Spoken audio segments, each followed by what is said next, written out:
আমি অনেক লোক দেখেছি, থাইল্যান্ডে আমি গেলাম, দেখি যে তার ব্যাপারে জানি যে সরকারি চাকরি করে লক্ষ লক্ষ টাকা দুই হাতে কামায়, এমনি গাছেরটাও খায় তলারটাও কুড়ায়, আছে না নাই? তো ইচ্ছে মতো ডানে বাই ইনকাম করে, হালাল হারাম দুইটাই খায়। কিন্তু থাইল্যান্ডে যে হালাল খাবার খুঁজতেছে, কি খুঁজতেছে? ওখানে যে জিজ্ঞেস করে যে এই দোকান কি পর্ক আছে, পর্ক থাকলে খাবো না। পর্ক মানে হচ্ছে শুকরের চর্বি, শুকরের গোশত বা চর্বি মিশানো কোনো খাবার উনি খাবে না, কারণ এটা হারাম। আর ঘুষ যে খায় এটা খুব হালাল। এরকম ডাকাইত আছে না নাই? তাহলে আমাদের মুসলমানদের সবচেয়ে বড় সমস্যা হচ্ছে আমরা খাওয়ার ক্ষেত্রে হালাল খুঁজি, কিন্তু ইনকামের ক্ষেত্রে ওই জিনিসটা খুঁজি না। এরকম আছে না নাই? Your food should be halal, your drink should be halal, your income should be halal. এজন্য রাব্বুল আলামিন বলেন, ইয়া আইয়ুহান নাসু কুলু মিম্মা ফিল আরদি হালালান তাইয়্যিবা ওয়া লা তাত্তাবি'উ খুতুওয়াতিশ শাইতান ইন্নাহু লাকুম আদুউম মুবিন। ওহে মানুষেরা, শোনো শোনো, এই জমিনের ভেতরে যেটাকে আমি হালাল করেছি, যেটাকে আমি পবিত্র করেছি, ওইটা খাও, ওইটা গ্রহণ করো। হারাম খেও না, হারাম অর্জন করো না, হারামের কাছেও যেও না। শয়তানের পদাঙ্ক অনুসরণ করো না। জেনে রেখো, শয়তান হলো তোমাদের প্রকাশ্য দুশমন। ঠিক কি না? আদুবু মুবিন। শয়তান আমাদের প্রকাশ্য দুশমন। সে হারামকে আমাদের কাছে চাকচিক্যময় করে তুলে। সে বুঝাতে চায় হারামের মধ্যে আরাম। আসলে হারামে আরাম আছে, হালালের মধ্যে বরকত। এজন্য আমরা সবসময় হালাল অবলম্বন করবো। রাজি আছেন তো? কিন্তু আমরা যদি আমাদেরকে প্রশ্ন করি, আমাদের ব্যবসায়, আমাদের চাকরিতে, আমাদের লাইফ লিডিং সিস্টেমে আমরা কি শুধু হালাল খাই? কি খাই? হালালও খাই, সুযোগ পাইলে একটু যদি পাই অমনি ধরে ঘাপুস ঘুপুস। সুযোগ পাইলে কি ঘাপুস ঘুপুস? ঘাপুস ঘুপুস করা যাবে না। অনেকে আবার আছে দেখবেন, খাওয়ার ক্ষেত্রে হালাল খোঁজে, খাওয়ার ক্ষেত্রে চেষ্টা করতে হবে। আমি প্রায় বলি, আমাদের একটা শক্ত সিদ্ধান্তই পারে আমাদেরকে জান্নাতি বানাতে, শক্ত সিদ্ধান্ত। আর আমাদের একটা দুর্বল সিদ্ধান্তই পারে আমাদেরকে হাতাবু জাহান্নাম, জাহান্নামের লাকড়ি বানাতে। So the decision is years. সিদ্ধান্ত আপনাদের। আপনি কোন পথে যাবেন, ডানে না বায়ে? ডানে গেলে জান্নাত, বায়ে গেলে জাহান্নাম। তো কোন দিকে যাবেন? কোন দিকে? ডানে যাব, কারণ আমরা ডানপন্থী, ডান ব্লকের লোক। সব নবীরা ডানপন্থী ছিল। সব নবীরা কি পন্থী ছিলেন? আমরাও ডানপন্থী। ডানপন্থী থেকেই যেন আমরা আমাদের শেষ নিঃশ্বাস ত্যাগ করতে পারি। আল্লাহ তুমি তৌফিক দাও। আজকের আলোচনার বিষয় হালাল এবং হারাম। আলোচনার বিষয় হালাল এবং হারাম। দুই রাস্তা, হালাল চলে গেছে এইদিকে, হারাম গেছে এইদিকে। সো আমরা যাবো কোন দিকে? ডান দিকে। হালাল খুব বরকতময়, হালালে বরকত বেশি, হারামে বরকত নাই। বিশ্বাস করেন? 1 কোটি টাকা ইনকাম মাসে। কয় কোটি? এরকম লোক আছে না কসবায়? বাংলাদেশে আছে না? 1 কোটি টাকা ইনকাম, কোটি টাকা ইনকাম তার। কিন্তু বছরে কোটি কোটি টাকা তার ইনকাম, 1 মাসে ইনকাম 1 কোটি টাকা।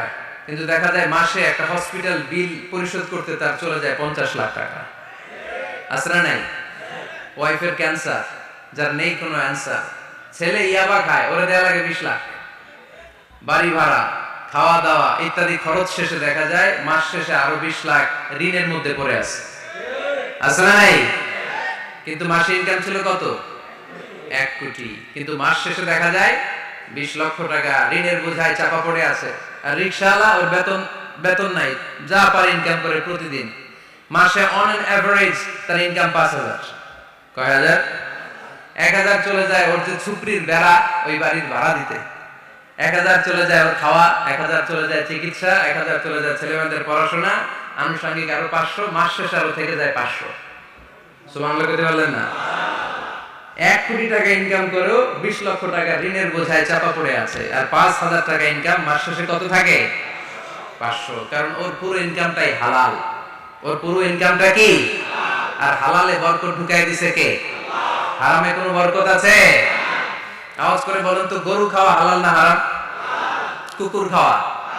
কুরবানিতে কি জবাই হয়? সুন্নতে খাতনার অনুষ্ঠানে, বিয়ের অনুষ্ঠানে, প্রতিদিন কসাইয়ের দোকানে কোথাও কুকুর জবাই হয়? আচ্ছা, গরু বা গাভী বছরে বাচ্চা দেয় কয়টা? একটা। আর কুকুর দেয় কয়টা? 7টা, 10টা, 11টা। জন্ম নিয়ন্ত্রণ নাই তো, দেদারসে দিচ্ছে, ফ্যামিলি প্ল্যানিং নাই, তাই না? আচ্ছা, তো দেখেন গরু বাচ্চা দিল কম, কুকুর বাচ্চা দিল বেশি। গরু জবাই হয় বেশি, কুকুর জবাই হয় না। গরু আমরা খাই বেশি, কুকুর খাই না। তারপরেও কসবায় গরু বেশি না কুকুর বেশি? আওয়াজ করে বলতে হবে, গরু না কুকুর? কারণ গরু খাওয়া হালাল, আর হালালে বরকত ঢুকাই দিছে কে? এজন্য দ্য ডিসিশন ইজ ইয়োর, সিদ্ধান্ত আপনার। কই যাবেন, ডানে না বায়ে? হালালের সাথে না হারামের সাথে? হালালটা হচ্ছে পরিবেশ বান্ধব। হালালটা কি? Eco friendly. এটা পরিবেশ বান্ধব, এটা স্বাস্থ্যকর, এটা রুচিসম্মত, এটার মধ্যে কোনো ঝামেলা নাই, এটাতে কোনো ভেজাল নাই। হালালে থাকলেই লাভ, যদিও অল্প। সুবহানাল্লাহ পড়েন। Your dress up, your fashion should be halal and your entertainment should be halal. আপনার পোশাক হতে হবে হালাল, আপনার খাদ্য হতে হবে হালাল, আপনার উপার্জন হতে হবে হালাল, আপনি যে বিনোদন করছেন এই বিনোদনটাও হতে হবে হালাল। চিল্লায় বলেন ঠিক কি না?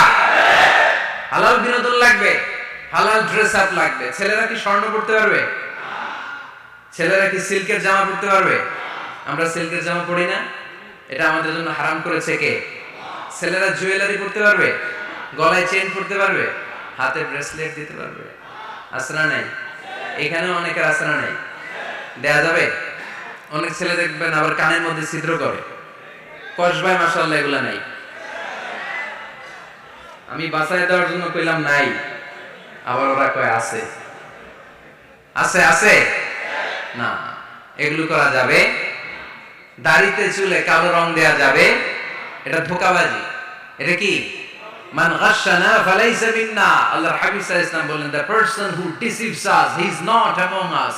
যে আমাদেরকে ধোঁকা দেয় সে কখনো আমার উম্মত হতে পারে না।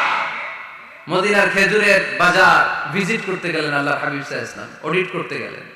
যে খেজুরের স্তূপের ভেতরে আল্লাহর হাবিব সাল্লাল্লাহু আলাইহি ওয়াসাল্লাম হাত ঢুকায় দিলেন, ঢুকায় দিয়ে দেখলেন ভিতরে পানি, উপরে শুকনা খেজুর, ভিতরে ভিজা খেজুর। আল্লাহর হাবিব সাল্লাল্লাহু আলাইহি ওয়াসাল্লাম বললেন, ঘটনা কি? ভিজা কেন? ব্যবসায়ী বলতেছে বৃষ্টি হয়েছিল। কি হয়েছিল? তো বৃষ্টি হলে তো তার নমুনা সব জায়গায় থাকবে। তখন আল্লাহর হাবিব সাল্লাল্লাহু আলাইহি ওয়াসাল্লাম দাঁড়িয়ে বলেছিলেন, খবরদার, মান গাশশানা ফালাইসা মিন্না। যে আমাদেরকে ধোঁকা দেয় সে আমাদের দলভুক্ত হতে পারে না। এজন্য আমরা যেন কাউকে ধোঁকা না দেই, আমরা যেন হারামের সাথে সম্পর্ক জুড়ে না দেই। আমাদের সম্পর্ক হবে হালালের সাথে। চিল্লায় বলতে হবে কিসের সাথে? আজকের মাহফিলটা তখনই সার্থক হবে যখন এই কথাগুলো শুনে আমরা এই সিদ্ধান্তে উপনীত হতে পারবো যে আমার ফুড, আমার ড্রিঙ্কস, আমার ইনকাম, আমার ড্রেস আপ, আমার এন্টারটেইনমেন্ট, আমার সবকিছু হালাল দিয়ে আমি সাজাবো। আমার জীবনটাকে আমি হালাল দিয়ে সাজাবো। রাজি আছি না নাই? সব হালাল হইতে হবে। নারীদের ফ্যাশন, অনেক নারীরা ফ্যাশন সচেতন। খবরদার, নারীরা টাইট ফিটিং পোশাক পরতে পারবে না। পারবে? পাতলা পোশাক পরতে পারবে না। তারা নিজেদেরকে আবৃত করে রাখতে হবে। টাইট ফিটিং পোশাক পরতে পারবে না, অন্য ধর্মের পোশাক পরতে পারবে না, পরচুলা লাগাতে পারবে না। এই ফোর কর্নার্স, এই বর্ডার গুলো মেনে নারী যে কোনো ধরনের ফ্যাশন নিতে পারে। এই ফ্যাশন গুলোকে বৈধ করেছে কে? এজন্য রাব্বুল আলামিন বলেন, ইয়া আইয়ুহান নাসু কুলু মিম্মা ফিল আরদি হালালান তাইয়্যিবা ওয়া লা তাত্তাবিউ খুতুওয়াতিশ শাইতান ইন্নাহু লাকুম আদুউম মুবিন। সুবহানাল্লাহ পড়েন। ওহে মানুষেরা, এই জামিনে যেটা পবিত্র আর হালাল বলে আমি ঘোষণা দিয়েছি সেটা খাও, কারণ সেটাতেই বরকত। আর শয়তানের পদাঙ্ক অনুসরণ করো না, কারণ শয়তান তোমাদের প্রকাশ্য শত্রু। কথাটা বলেছেন কে? তাহলে আমরা হালালের পক্ষে না বিপক্ষে? এই আপনাদের গলার আওয়াজ। হালালের পক্ষে না বিপক্ষে? হারামের পক্ষে না বিপক্ষে? আমরা আমাদের জীবনটা হালাল দিয়ে সাজাতে চাই কি চাই না? কারণ হালালে বরকত ঢুকাই দিছে কে? কিভাবে আপনার জীবনের প্রতিটি অঙ্গনকে হালাল দিয়ে সাজাবেন? কিভাবে হারাম থেকে বেঁচে থাকবেন? এর কিছু মূলনীতি আছে, some principles, you have to follow it. এই প্রিন্সিপালগুলো যদি খেয়াল করেন তাহলে হালাল দিয়ে জীবন সাজানো সহজ।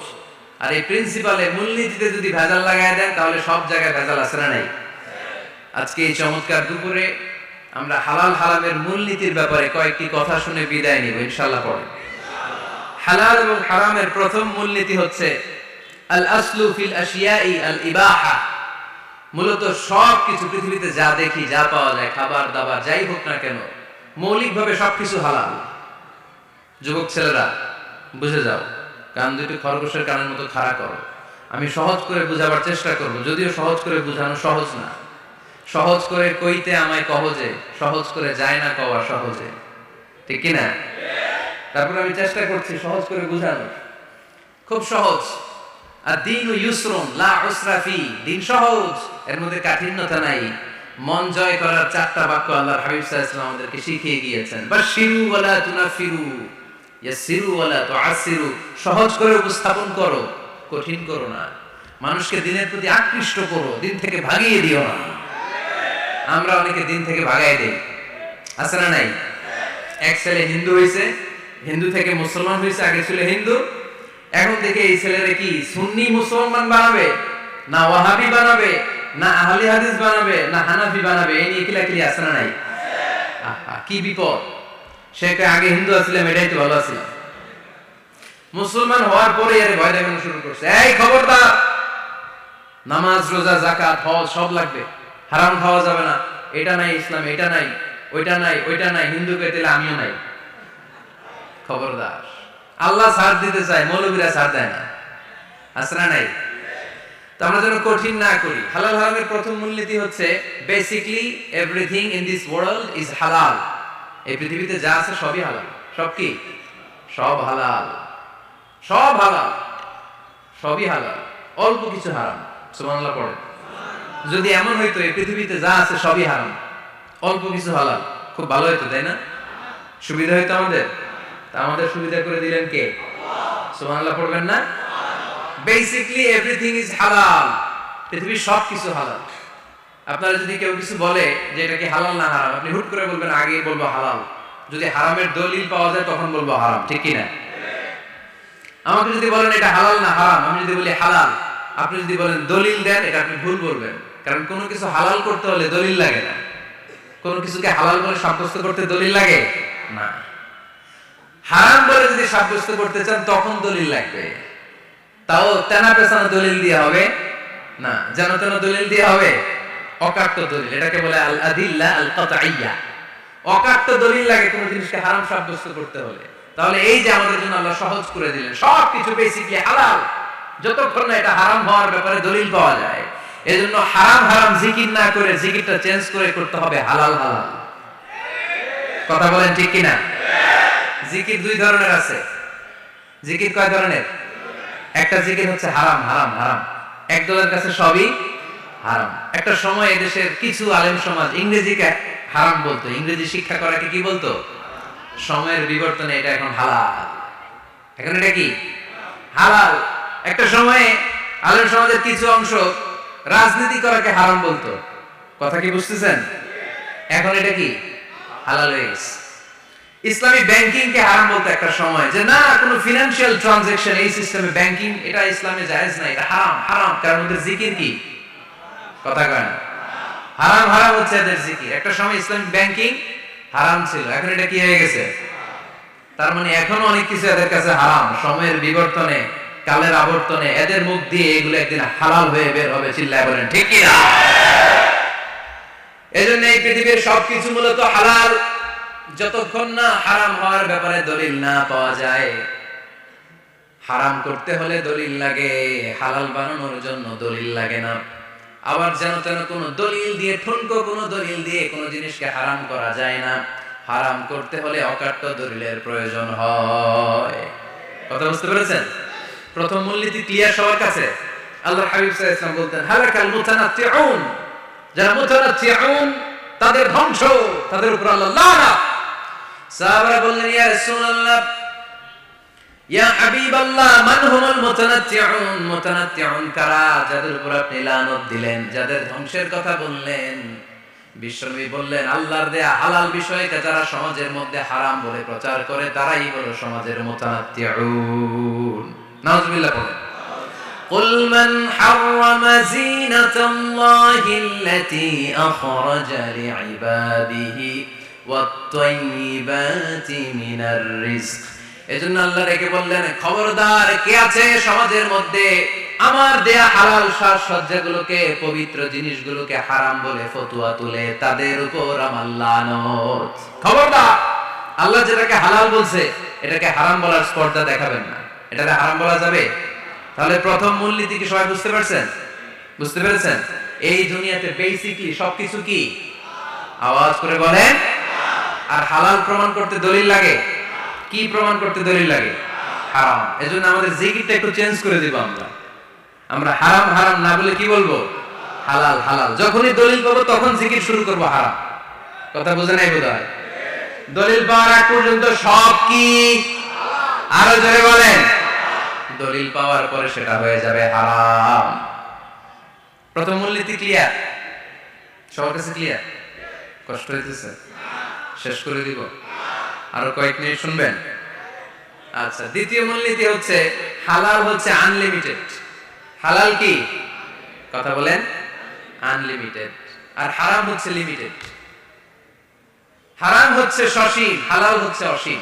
হালাল গুণে শেষ করা যায় না, কিন্তু হারাম গুণে শেষ করা যায়। সুবহানাল্লাহ পড়তে পারলেন না? যদি এমন হইতো হারাম আনলিমিটেড, সবই হারাম, আর হালাল হচ্ছে লিমিটেড, হালাল গুণা যায়, এমন যদি হইতো আমাদের জন্য কঠিন হয়ে যেত না? আমাদের জন্য এটাকে সহজ করে দিলেন কে? দেখেন কোরআনে যত জায়গায় আল্লাহ হালালের ঘোষণা দিয়েছেন, আল্লাহ ব্যাপকভাবে দিয়েছেন। আল্লাহ বলেছেন উহিল্লা লাকুম বাহিমাতুল আনআম, এই পৃথিবীতে যত গবাদি পশু আছে সব খাওয়া হালাল, ইল্লা মা ইউতলা আলাইকুম, তবে হাতে গোনা অল্প কয়েকটা ছাড়া, যেগুলো এখনই তোমাদেরকে তেলাওয়াত করে শোনানো হবে। পড়েন সুবহানাল্লাহ। আবার আল্লাহ বললেন উহিল্লা লাকুম সাইদুল বাহরি ওয়া তাআমু, সাগরের মধ্যে যত প্রাণী পাওয়া যায়, মাছ পাওয়া যায়, কাঁকড়া পাওয়া যায়, সব খাওয়াকে হালাল করে দিলেন কে? সাগরে যত ধরনের প্রাণী আছে, কাঁকড়া বলেন, তিমি বলেন, যা বলেন, সব হালাল, হাতে গোনা অল্প কয়েকটা ছাড়া। সুবহানাল্লাহ পড়েন। তার মানে যখনই আল্লাহ তাআলা হালালের ঘোষণা দেন, আল্লাহ তাআলা এটাকে ব্যাপকভাবে ঘোষণা দেন। আর যখনই আল্লাহ হারামের ঘোষণা দেন কোরআনের ভেতরে, তখন আল্লাহ গুনে গুনে দেন। কিভাবে দেন? حرمت عليكم الميتة والدم ولحم الخنزير وما أهل لغير الله به والمنخنقة والموقوذة والمتردية والنطيحة, গুনে গুনে দিয়েছেন। সুবহানাল্লাহ পড়ে। যখন আল্লাহ বললেন হালাল, তখন বললেন চার পাওয়ালা যত জন্তু আছে হালাল, অল্প কয়েকটা ছাড়া। যখন ঘোষণা দিলেন হালালের, আল্লাহ বললেন সাগরের ভেতরে যত প্রাণী পাওয়া যায় সব খাওয়া হালাল, অল্প কয়েকটা ছাড়া। কিন্তু হারামের ঘোষণা যখন আল্লাহ কোরআনে দিলেন, তখন ব্যাপকভাবে দেয় নাই, গুনে গুনে দিয়েছেন। রক্ত খাওয়া হারাম, মরা প্রাণী খাওয়া হারাম, শূকর খাওয়া হারাম, আল্লাহর নাম ছাড়া অন্য কোনো নামে বলি দেওয়া হয়েছে এরকম প্রাণী খাওয়া হারাম, সিংহের গুতা খেয়ে কোনো প্রাণী মারা গেছে ওইটা হারাম। এরকম গুনে গুনে অল্প কয়েকটা হারাম, বাকি সব কিছুকে আমাদের জন্য হালাল করে দিয়েছে কে? আবার যদি আল্লাহ জিজ্ঞেস করি আল্লাহ কাদেরকে বিয়ে করতে পারবো, আল্লাহ বলবে সবাই বিয়ে করবি। বাংলাদেশের নারীরা বিয়ে করা হালাল, পাকিস্তানের মেয়েদেরকে বিয়ে করা হালাল, সৌদি আরবের নারীদেরকে বিয়ে করা হালাল, এই বাংলাদেশের সিলেটের মেয়েদেরকে বিয়ে করা হালাল, ঢাকার মেয়েদেরকে বিয়ে করা হালাল, চট্টগ্রামের মেয়েদেরকে বিয়ে করা হালাল। হালালের কোনো শেষ নাই। সুবহানাল্লাহ পড়েন। কিন্তু যখন জিজ্ঞেস করলাম তাহলে কাকে কাকে বিয়ে করা হারাম, তখনই আল্লাহ গুনে গুনে 14 জনের নাম বলে দিলেন। পড়েন সুবহানাল্লাহ। হুররিমাত আলাইকুম উম্মাহাতুকুম ওয়া বানাতুকুম ওয়া আখাওয়াতুকুম ওয়া আম্মাতুকুম ওয়া খালাতুকুম ওয়া বানাতুল আখি ওয়া বানাতুল উখত। চিল্লায়ে পড়েন আল্লাহু আকবার। যখন হালাল, তখন ব্যাপকভাবে বললেন সব মেয়েদেরকে বিয়ে করতে পারো। মুসলিম যত নারী হয়, বাংলাদেশের হোক, পাকিস্তানের হোক, ইন্ডিয়ার হোক, গোটা বিশ্বের যে কোনো জায়গার মুসলিম নারী হলেই সেটা হালাল। কিন্তু হারাম কোনটা যখন জিজ্ঞেস করলাম, গুনে গুনে বললেন মাকে বিয়ে করা হারাম, নিজের কন্যাকে বিয়ে করা হারাম, বোনকে বিয়ে করা হারাম, ফুফিকে বিয়ে করা হারাম, খালাকে বিয়ে করা হারাম, ভাতিজিকে বিয়ে করা হারাম, নিজের ভাগ্নিকে বিয়ে করা হারাম। সুবহানাল্লাহ বলবেন না? তাহলে সহজ না কঠিন? চিল্লায় বলেন। কি সহজ ইসলাম, কত সহজ। দাঁড়িয়ে নামাজ পড়া ফরজ, দাঁড়াতে পারতেছেন না, বসে পড়লে কবুল করবে কে? ওযু করে নামাজ পড়া কি? পানি নাই, তায়াম্মুম করে নামাজ পড়লে কবুল করবে কে? বিয়েতে মোহরানা দেওয়া কি? মোহরানা নাই। এক সাহাবী বললেন ইয়া রাসূলুল্লাহ বিয়ে করব, মোহরানা আছে? না। কি আছে? কিচ্ছু নাই। তো কিচ্ছু না থাকলে বিয়ে করবো কেমনে? মোহরানা দেওয়া লাগবে না? কোরআন পারো? পারি। কয়টা সূরা? এতটা সূরা। এক নারীকে জিজ্ঞেস করলেন কোরআন পারো? বলে না, পারি না। আল্লাহ হাবিব সাল্লাল্লাহু আলাইহি ওয়াসাল্লাম দুইজনকে বিয়ে পড়ায় দিলেন। আর নারীকে বললেন, মা তুমি কোরআন পারো না, কিন্তু তোমার স্বামী কোরআন পারে, তোমার স্বামী টাকা দিয়ে পয়সা দিয়ে তোমাকে মহারণা দিবে, সামর্থ্য তার নাই, সে প্রতিদিন তোমার একটু একটু করে কোরআন শিখায় দিবে, এটাই মা তোর বিয়ের মোহর। সহজ না কঠিন? আর কোনদিন ইসলামকে কঠিন বলবেন? কেউ কঠিন বললে ওটা শুনবেন? আওয়াজ করে বলতে হবে, ইসলাম কি কঠিন না সহজ? মাশাআল্লাহ, দুইটা মূলনীতি বুঝে গেছেন না? পৃথিবীর সব হালাল যতক্ষণ না দলিল পাওয়া যায়। হালাল বলতে দলিল লাগে না, হারাম বলতে দলিল লাগে। দুই নাম্বার, হালাল আনলিমিটেড আর হারাম লিমিটেড, সহজ করে দিয়েছে, সুবহানাল্লাহ পড়ুন। তিন নাম্বার, হালাল হারামের মূলনীতি হচ্ছে ইসলাম শুধু হারাম বলে দিয়ে বসে থাকে না। কোন বিষয়ে যদি ইসলাম হারাম ঘোষণা দেয়, ইসলাম একটা অল্টারনেটিভ আমাদেরকে সাজেস্ট করেছে। সুবহানাল্লাহ। আমি বলে দিলাম এটা করা যাবে না, এটা করা যাবে না, এটা করা যাবে না, আমার কাজ শেষ, কি করা যাবে হুজুর এটা করো, এরকম প্রশ্ন আছে না নাই? হারাম হারাম এই জিকির করে যে আপনি বসে রইলেন, হালাল কোনটা এটা বলে দিয়ে যান, চিল্লায় বলেন ঠিক কি না? ইসলাম শুধু হারাম বলে বসে থাকে নাই, যত জায়গায় ইসলাম হারাম বলেছে, ইসলাম একটা অল্টারনেটিভ সাজেস্ট করেছে। Islam provides us the alternatives, always alternative দিয়েছে। ইসলাম দ্ব্যর্থহীন কণ্ঠে ঘোষণা দিয়ে আমাদেরকে জানিয়ে দিয়েছে সুদ খাওয়া হালাল না হারাম। আমরা বললাম, আল্লাহ সুদ যদি হারাম হয় আমরা কেমন করে আমাদের জীবন চালাবো? আল্লাহ বললেন, ওয়া আহাল্লাল্লাহুল বাই'a ওয়া হারামার রিবা। চিন্তা নাই, ভয় নাই, কেমন করে সমাজ চলবে জেনে রাখো, আমি আল্লাহ যখনই সুদকে হারাম করেছি, তার বিপরীতে ব্যবসাকে আমি আল্লাহ তোমাদের জন্য হালাল করে দিয়েছি। অল্টারনেটিভ আছে না নাই? অল্টারনেটিভ মানে বুঝেন তো? বিকল্প। অল্টারনেটিভ মানে কি? বিকল্প। সুদ হারাম, সুদ হারাম বলে বসে থাকলে হয়তো ঝামেলা লাগতো না। সুদকে হারাম করে দিয়ে অল্টারনেটিভ আল্লাহ আমাদেরকে, আমাদের জন্য ব্যবসাকে হালাল করে দিয়েছেন। পড়েন সুবহানাল্লাহ। ইসলাম বলেছে, ওয়ালা তাকরাবুজ জিনা, খবরদার বিবাহ বহির্ভূত, গার্লফ্রেন্ড বয়ফ্রেন্ড বলেন, পরকীয়া বলেন, কোন ধরনের শারীরিক সম্পর্ক জায়েজ নাই, এটা হারাম, জিনার কাছেও যেও না। এখন আমরা বললাম, আল্লাহ জিনার কাছেও যদি না যায় তাহলে যৌন চাহিদা মিটাবো কি করে? আল্লাহ বললেন, জিনাকে হারাম করেছি, অল্টারনেটিভ বিয়ের জায়েজ করে দিয়েছি। আন-নিকাহু মিন সুন্নতি ফামান রাগিবা আন সুন্নতি ফালাইসা মিন্নি, বিয়ে আমার সুন্নাহ, যে আমার সুন্নাতরে ভালোবাসে না সে আমার উম্মত হতে পারে না। এজন্য যুবক ভাইরা বিয়ে করবা, কি করবা? বিয়ের চেয়ে কোনো ভালো কাজ পৃথিবীতে হতে পারে? আমরা গার্লফ্রেন্ড বয়ফ্রেন্ড মানি না। আছে নাকি এদিকে কারো? আছে? আছে না? না, এই যে কত বড় সাহস, হাত তোলে আবার যে এগুলার পুরো দেহটাই কলিজা। আমার সামনে বসে হাত তুলতেছে, কে আমার আছে, দেখছেন পুরোটাই কলিজা এগুলো। না, এই জিএফ বিএফ এগুলোর সাথে আমরা নাই। আমরা বিয়ে করব, বিয়ে করলে বরকত দেয় কে? ছেলের বাপ মেয়ের বাপ সহজ করে দেন, সহজ করে দিবেন। কালিয়ারা না, কালিয়ারা, কালিয়ারার ছেলের বাপ মেয়ের বাপ যারা আছেন সহজ করে দেন। ছেলে যদি মেয়েকে পছন্দ করে, মেয়ে যদি ছেলেকে পছন্দ করে, ছেলে যদি নামাজি হয়, কর্মঠ হয়, মেয়ে যদি ভদ্র হয়, বাদ সাধবেন না, বিয়ে দিয়ে দেন। কারণ বিয়ের চেয়ে ভালো কাজ আর হতে পারে না। যে পোলাপনের গলার আওয়াজ বেড়ে গেছে, এখন মহা খুশি, এখন আচারি হুজুর জিন্দাবাদ, এখন আর আমার বিরোধী কেউ নাই এই জায়গায়, সবাই রাত করে ফেলছেন, আগেও নাই। মাশাআল্লাহ। তো এই জন্য বিয়েটাকে সহজ করেন। খেয়াল করবেন, যেই সমাজে বিয়ে করা কঠিন ওই সমাজে জিনা করা সহজ, যেই সমাজে জিনা করা কঠিন ওই সমাজে বিয়ে করা সহজ, ঠিক কিনা? পুরো উল্টো। বাংলাদেশে কোনটা করা কঠিন? হ্যাঁ, বিয়ে করা কঠিন। বিয়েতে ফ্ল্যাট লাগবে, ছেলের গাড়ি লাগবে, নিজের পায়ে দাঁড়ানো লাগবে, 10 লাখ টাকা মোহরানা লাগবে। জিনার জন্য কি লাগবে? কিচ্ছু লাগবে না, টোনাটুনি রাজি, তুমি আমি রাজি, অবৈধ সম্পর্ক হতে আর কিছু লাগে না, চিল্লায় বলেন ঠিক কিনা? কিন্তু বিয়েতে অনেক কিছু লাগবে, এইটা ওইটা। ছেলেরা তুই নিজের পায়ে দাঁড়া, তুমিও নিজের পায়ে দাঁড়ায় দেখাবে, এই যে নিজের পায়ে দাঁড়াইছে। তো এতদিন সে কার পায়ে দাঁড়াইছে? নিজের পায়ে তো দাঁড়াইছে। সহজ করবেন, বিয়েরে কঠিন করেন না। এই যে আমার নানা ভাই আছে, নানা ভাইয়ের এখানে যাবেন, নানা ভাইয়ের মসজিদ দেখলাম, কাবা ঘরের যে ডিজাইন, আর্কিটেকচারাল ডিজাইন, ওই সিস্টেমের মসজিদ। আজকে জোহরের সালাত পড়লাম, ওই মসজিদে নানা ভাই বিয়ে করাই দিবে। সবাই চলে যাবো নানা ভাইয়ের কাছে। রাজি আছো সবাই? ওই যে খুশি, সব খুশি। দেখছেন বিয়েটা যে ভালো জিনিস তার প্রমাণ। বিয়ের কথা কইলেই গোলামান খালি হাসে।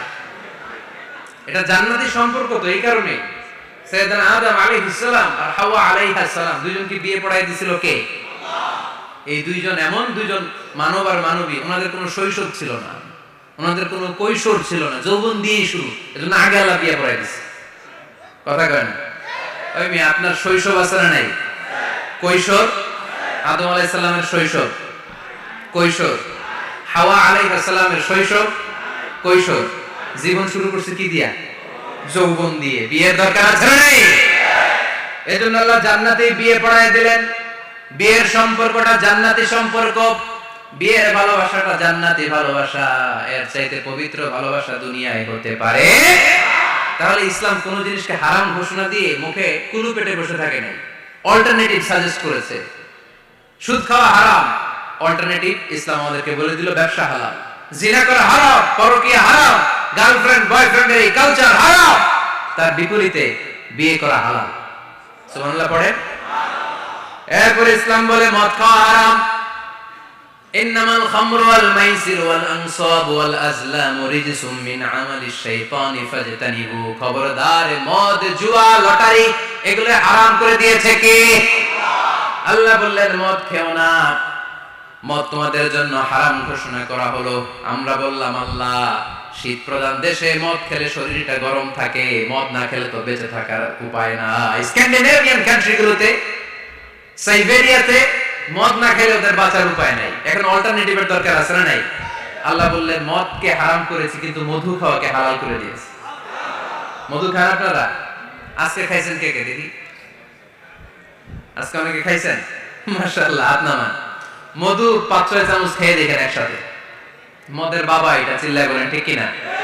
শরীর গরম হবে, অনেক অনেক শক্তি হবে। মধুর মধ্যে আছে ফ্রুকটোজ। কি আছে? ফলের মধ্যে আছে সুক্রোজ, আর চিনিতে আছে গ্লুকোজ। ফ্রুকটোজ আর সুক্রোজ এটা স্বাস্থ্যসম্মত, এটা ভেরি হেলদি ডায়েট। এটা খাবেন, তাহলে সুস্থ রাখবে কে? তাহলে সুক্রোজ খাবো, ফ্রুকটোজ খাবো, আর গ্লুকোজ কমায় দিবে। রাজি আছেন তো? এরপর ইসলাম আমাদেরকে বলল ঢোল বাদ্য বাজানো এটা হারাম, অশ্লীল গান বাজনা হারাম, নাচানাচি হারাম। আমরা বললাম আল্লাহ, বিনোদনের একটা মাধ্যম তো আমাদের লাগবে। ইসলাম বলল ইসলামী নাশিদ যদি তুমি গাও সেটা হালাল। ঢোল হারাম, কিন্তু তার বিপরীতে দফকে হালাল করেছে কে? ঢোলের দুই দিকে আটকানো, এটা বাজারে নেফাকি তৈরি হয়, ধাম ধাম আওয়াজ তৈরি হয়, এমন বিট তৈরি হয়, ডান্স দিতে মনে চায়। আছে না নাই? প্রায় মাঝে মাঝে দেখি ওই গায়ে হলুদের অনুষ্ঠানে ইত্যাদি ইত্যাদি অমুক অনুষ্ঠানে বাসার ছাদের উপরে এমন বিটে হেভি মিউজিক্যাল ইনস্ট্রুমেন্ট দিয়ে এমন গান ছাড়ে, পুরো এলাকাটা কাঁপে ওনাদের সাথে। দুম্মা চলে, দুম্মা চলে, খালি কি চলে? দুম্মা চলে। খেয়াল করছেন? আপনার কাছে যদি বাজায় এই টেবিলটা কাঁপবে সাথে সাথে, আপনার শরীরও কাঁপবে, আপনাকে ক্রেজি বানাবে। ইসলাম বলেছে না, যেটা তোমাকে ক্রেজি বানায়, যেটা তোমাকে অস্থির বানায়, যেটা তোমাকে অশ্লীল বানায়, ওটাকে হারাম করেছে কে? কিন্তু তার বিপরীতে সুস্থ বিনোদন আমাদের জন্য হালাল করে দিয়েছে কে? ঢোল বাজানো হারাম, কিন্তু ঢোলের বিপরীতে ইসলাম আমাদের জন্য দফ বাজানো জায়েজ করে দিলেন। আল্লাহর হাবিব সাল্লাল্লাহু আলাইহি ওয়াসাল্লাম যখন মক্কা থেকে হিজরত করে মদিনাতে গেলেন, মদিনার সানিয়াতুল ওয়াদা নামক জায়গায় মদিনার আবাল বৃদ্ধ বনিতা, সাহাবারা, নারীরা, পুরুষেরা, ছোট্ট সোনামণিরা দফ হাতে নিয়ে বিশ্বনবীকে ওয়েলকাম জানাতে শুরু করলো। তালাআল বাদরু আলাইনা মিন সানিয়াতিল ওয়াদা ওয়াজাবা শুকরু আলাইনা মাদআ লিল্লাহি দা আইয়ুহাল মাবউসু ফিনা جئت من أمر المطاع جئت شرفت المدينة مرحبا يا خير دا شوي পড়েন طلع البدر علينا من ثنيات الوداع وجب الشكر علينا مدعا